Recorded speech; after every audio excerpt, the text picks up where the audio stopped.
네, 안녕하세요. 이거 나름 기업을 열심히 고른 거예요. 비교 가능하고 성장률도 비슷하게. 뭐가 제일 문제던가요? 리더스.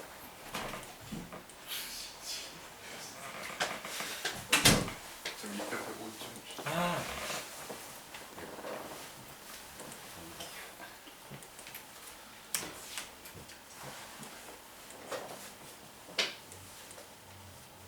용심.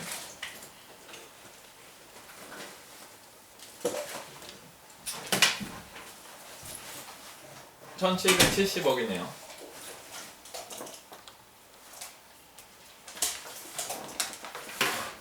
이 컨센서스 이거를 컨센서스가 원래 합의잖아요. 약간 이 합의가 그냥 금융권들에서 주식가에서 예측한 거에 대한 합의라는 얘긴데 이 수치는 읽지 마세요. 읽지 않으셔도 됩니다. 익스펙티드 어떤 거요? 값이요? 네, expected가 아, 의미 없다고. 그러면 네, 의미 없어요. 네. 그냥 본인이 expected 값을 정해야 되는 겁니다. 물론 값들을 예상할 때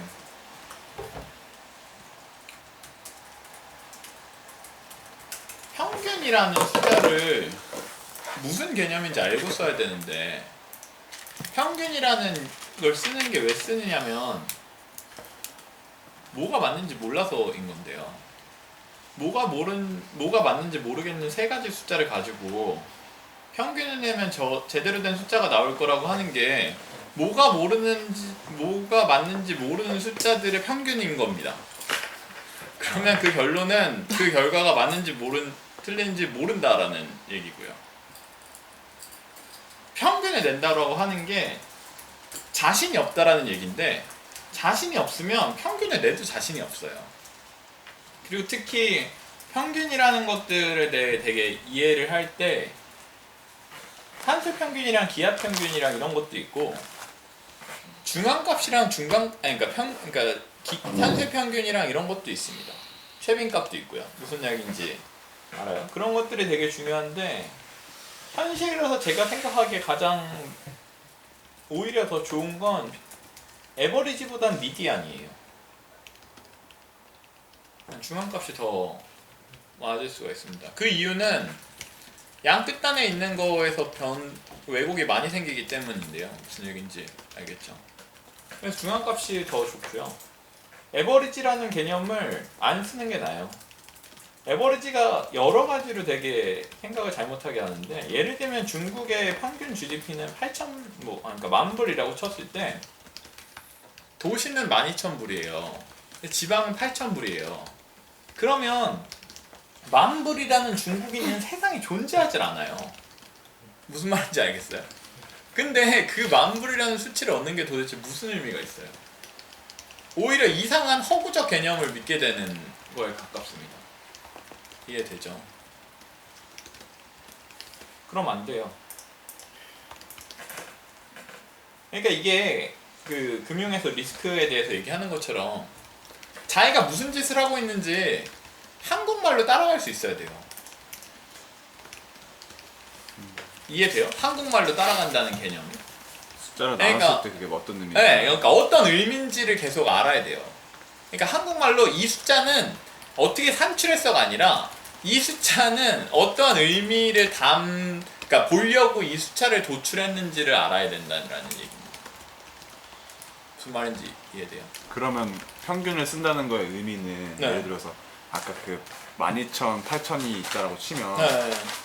중국 사람들은 평균 뭐 정규분포처럼 존재할 건데 그래서 뭐 조사해서 평균 정규분포로 존재한다는 가정하에 지금 보수를 뽑아서 걔네 평균을 낸 거니까 얘네들이 존재할 거야 라는 생각으로 나는 지금 평균을 계산했어 라고 생각해야 된다는 거예요? 평균을 계산할 때? 그러니까 중국 전체인이 얼마나 잘 사느냐를 재고 싶어 이거잖아요. 네. 근데 그게 얼마나 의미 없는 생각인지를 그냥 생각을 해서 안 구해야 된다는 거죠. 무슨 얘기인지. 그게 지금 빅데이터로 되면서 빅데이터가 발생을 하는 이유가 그거예요.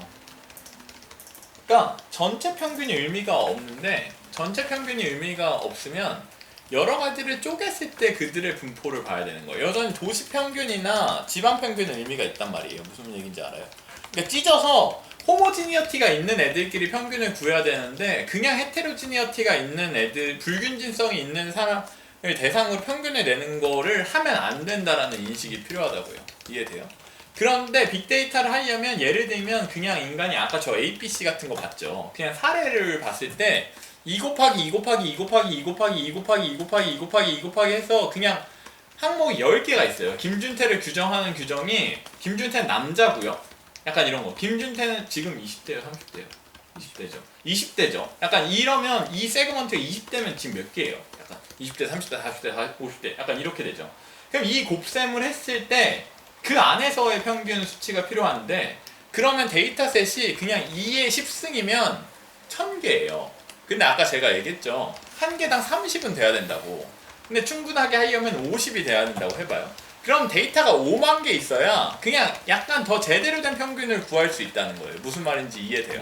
이거를 그냥 퉁쳐서 데이터가 없으면 김준태는 남자지만 여자랑 별로 차이는 없을 거야. 약간 이런 느낌으로 이제 그러니까 숫자를 합치는 느낌이라고요. 무슨 느낌인지 알죠? 그러니까 데이터가 없으면 이걸 쪼개는 거에 대해서 그냥 헤테로지니어티한 그룹을 통계를 그러니까 평균을 내는 것 자체가 의미가 없어요.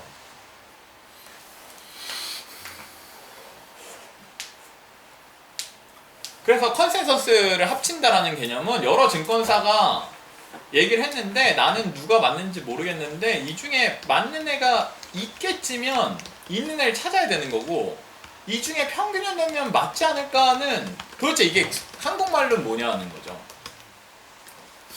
그러니까 뭔지 모르겠다는 거야 아직도.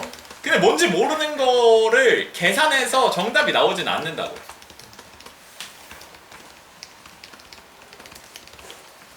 그러니까 차라리 컨센서스를 레인지를 주는 게 나아요. 무슨 말인지 알겠죠? 근데 레인지를 못 받는 이유가 뭔지 알아요? 그러니까 수요자인 우리들이 레인지를 싫어하기 때문이에요. 아니 그거 말고 넘버를 달라고. 그게 넘버야? 약간 이러면 약간 이런 멍청하다랑 얘기하려니까 어렵네. 숫자 달라니까 하나 주지. 약간 이래서 평균 내서 주는 거란 말이에요. 이해돼요? 약간 요구하는 사람이 멍청한 답을 요구하니까 답을 주는 사람도 멍청한 답을 주는 겁니다. 왜냐하면 제대로 된 답에 도달을 하려면 제대로 된 사람한테 제대로 된 질문을 하는 수밖에 없어요. 질문 자체가 멍청했기 때문에 답도 멍청한 답인 겁니다.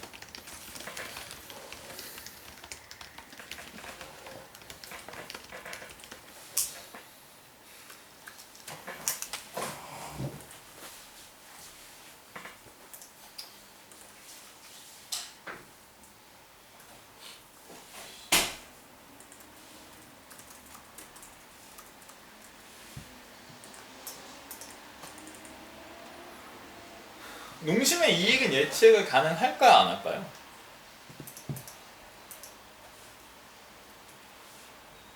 (2016년에) 얼마일 것 같아요? 지금쯤이면 거의 다 윤곽 잡히지 않아요? 그럼 2017년은 어떨 것 같아요? 그건 아니 지금 그런 얘기예요. 그냥 미래 예측을 예상해보자.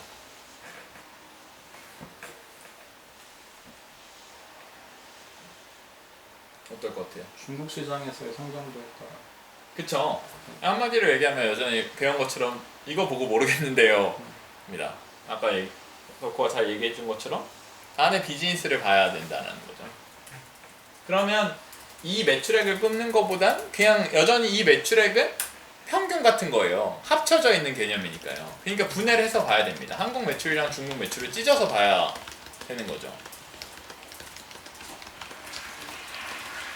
근데 제가 숙제 제출 시간을 바꿔야 되는지 여러분들이 답을 마지막에 내야 돼가지고 마지막에 너무 내서 제가 이걸 완전히 검토를 할 수가 없어요. 여태까지 제가 검토를 항상 얘기를 해서 드렸는데 이 숫자를 지금 그런데 어쨌든 그냥 수치 자체를 설명할게요.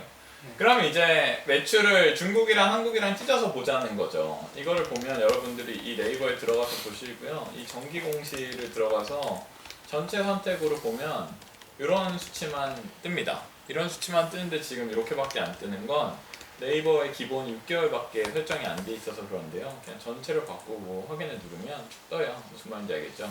이거를 숫자를 이제 긁어오는 걸 사람들이 잘 안 해놔서 직접 긁어야 되는 경우가 많습니다. 뭐 금융권에서 여러분들이 돈을 내면 좀 더 발라주는 경우가 있는데 그래봤자 별로 없어요. 그래봤자 매출을 지역별이나 약간 그런 자연어 처리에 대한 거기 때문에 잘 없습니다. 코드를 주긴 하는데 제가 재무제표를 이 자동적으로 따는 시스템을 만들었는데 이것도 진짜 어렵거든요. 왜냐하면 기업들이 이 단어를 각자 지 맘대로 써요. 약간 이걸 매출이라고 쓰는 기업도 있고요. 이거 약간 너무 여러 가지라서 좀 되게 다른데요. 이거를 보면 여기 이걸 보는 법은 제가 다음 강좌에 좀 더 설명을 할 거예요. 약간 하나하나. 네. 원래 오늘 설명하려고 했는데 2시간이 지나서 못했지만 설명을 할 건데 지금에서 어쨌든 보면 기본적으로는 이게 이제 아까 얘기했던 종속기업이라고 하는 게 자회사들입니다. 그래서 자회사의 상황 같은 게 이런 식으로 표현이 됐고요. 단기가 있고 전기가 있는데 이 두 개를 비교해서 봐야 됩니다. 그냥 이 기업이 상황이 나아지고 있는지 안 나아지고 있는지, 어떤 기업이 상황이 나아지고 있는지 안 나아지고 있는지 무슨 얘기인지 알겠죠? 그래서 여기서 보통 제일 검색해야 되는 단어는 부문이라는 단어인데요. 이 부문이 이제 영업 부분을 구분하기 때문이에요. 근데 얘는 이런 식으로 구분하네요. 이 영업 부분을 가면 아까 제가 얘기했던 것처럼 이런 식으로 한국이랑 중국이랑 미국이랑 일본이랑 호주가 뜨죠. 그러면 이 중에서 이제 봐서 일본 짜치죠. 지금 이 전체 합이 이만큼인데 일본은 요만큼인 거잖아요. 무슨 말인지 알아요? 부분계가 이게 얼마지? 지금 10억이니까 1750억이죠. 1750억이 있는데 얘가 지금 19억인 거니까 일본은 생각 안 해도 돼요. 무슨 말인지 알겠죠? 그러니까 비즈니스가 될 건지 안 되는지 보려면 결국 한국, 중국, 미국을 봐야 합니다. 근데 그걸 여기서 찾은 거고 이걸 봤을 때 근데 호코가 얘기했던 것처럼 이제 중국이 중요한가? 약간 이런 걸 했을 때 어느 산업이 성장하고 있나를 보는 거예요. 이거 보면 생각보다 한국도 많이 했네요. 그쵸? 75 나누기 65니까 약간 이게 85 나누기 73이랑 생각해보면 이쪽이 더 성장률은 큰 겁니다. 이해되죠? 그러니까 이게 뭐 짜왕의 힘일 수도 있고 등등의 이유죠. 지금 이해돼요?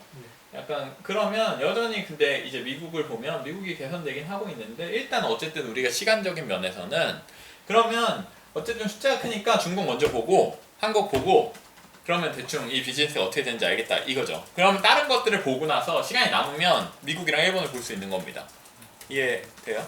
그러면 이제 이걸 봤을 때 그냥 아까 봤지만 매출도 매출인데 우리한테 중요한 건 이익이기 때문에 정말 그러니까 이익은 어떤가의 얘기예요. 매출이랑 좀 다른 얘기거든요. 무슨 말인지 알겠어요?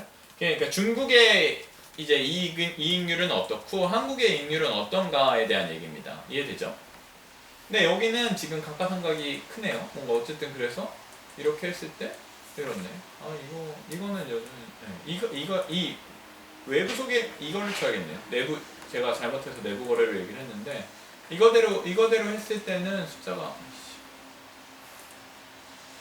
뭐야? 숫자가 많이 다른데? 네. 지금 한국이 훨씬 크죠?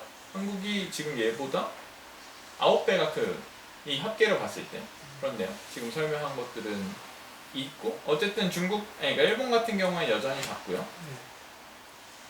부분은 이거니까 지금 한국이 차지하는 비중은 이렇습니다. 그렇고 한국 성장률이 높아져서 그렇죠. 여전히 이러니까 이제 이렇게 봐야 중국 성장률이 높네요. 무슨 말인지 이해되죠? 한국 성장률은 지금 10%가 안 되는 거잖아요. 그렇죠? 5% 정도도 안 되죠. 무슨 말인지 알겠죠? 약간 이걸 본 다음에 여기서 이익은 어떤가 합니다. 이익은 어떤가를 했을 때 그러니까 한국에서의 이익률과 중국에서의 이익률에 대한 얘기죠. 무슨 얘기인지 알겠어요? 중국에 대한 이익률은 1%네요. 근데 한국의 이익률은 지금 뭐 한 6%는 되죠. 그렇죠? 17이니까. 그렇게 되면 이제 결과적으로는 이제 중국이 뜨는 거가 어쨌든 중국이 여기서는 적자였네요. 적자였던 게 바뀌어가지고 흑자로 바뀌면서 어쨌든 이제 중국이 개선폭이 생긴 겁니다. 근데 여전히 한국 비즈니스가 되게 중요한 거죠. 이해돼요? 그럼 한국 비즈니스가 될 건가 안 될 건가를 이 수치가 이제 어떻게 나왔는지를 생각을 해야 되는데요. 그럼 기본적으로는 뭐 사업의 내용에서 볼 수 있는 게 점유율 같은 게 있고요. 점유율 같은 걸 보면 이제 이런 것들을 표로 만들어서 그냥 점유율이 높아지고 있는지 안 높아지고 있는 것인지 등을 볼 수가 있어요. 그러면 점유율이 높아지고 있는지 안 높아지고 있는지 아니면 그냥 제품이 뭐뭐가 있는지를 볼 수 있죠. 무슨 말인지 알겠죠? 신라면을 이렇게 쳐볼까요? 이렇게 포함이 되죠. 이런 것들이 이제 돈을 어떻게 벌고 있는지입니다. 그러면 이것도 아까 얘기했던 것처럼 라면이랑 스낵이랑 음료랑 이런 식이면 음료는 원래 여기 그게 빠졌죠. 원래 삼다수가 들어있었는데 뭐 라면 같은 경우에는 이런 식으로 되면 그러니까 우리는 라면을 먼저 봐야 됩니다. 그쵸? 라면을 먼저 보고 시간이 있으면 스낵까지는 뭐 볼 수도 있고 안 볼 수도 있어요. 무슨 말인지 알겠죠? 당연히 봐야 되지만 그렇습니다. 그래서 이거를 그냥 여전히 시간당으로 해서 내가 투자를 할 수 있는가를 결정할 때는 단일 산업부인 게 더 좋아요. 근데 단일 산업부일 때는 단일 사업부가 되게 잘 나갈 땐 되게 좋고 단일 사업부가 망할 땐 개망하는 상황이 됩니다. 이거 자체가 그러니까 사실상은 기업이 여러 분야를 한다는 건 기업도 주식 투자를 하고 있는 거가 되는 거예요. 이게 그러니까 기업이 주식 투자를 하고 있는 애를 내가 간접적으로 주식 투자를 하는 거 같이 되는 겁니다. 이게 기업이 포트폴리오를 다양화한다는 건 그런적인 의미를 취하고 있기 때문인 거고요. 그러니까 그렇게 했을 때 이제 보면 결국엔 신라면이 한국에서 더 잘 팔리는가? 그러니까 한국에서 라면이 잘 팔리는가가 되게 키 드라이버라는 거죠. 그러니까 이거를 이익을 아까 이제 그런 지역적으로도 하고 이거를 매출액 같은 것도 이걸 매년 긁어야 돼요. 이 수치를 아무도 긁어주질 않거든요. 이해돼요? 여러분들이 긁어서